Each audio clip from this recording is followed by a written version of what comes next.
Inaasahang pagkakataon, dumating ka sa buhay ko.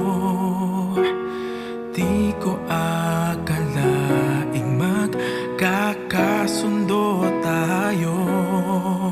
Sa Ama'y pinagpanata kita, sinambit ang pangalan mo sa Kanya.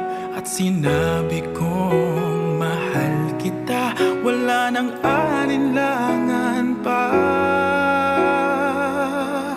Ikaw ang hiling sa ating Ama, ikaw lang ang iibigin tuwi na handang magtiis at maghintay. At sa tamang panahon, basbas at ibig ay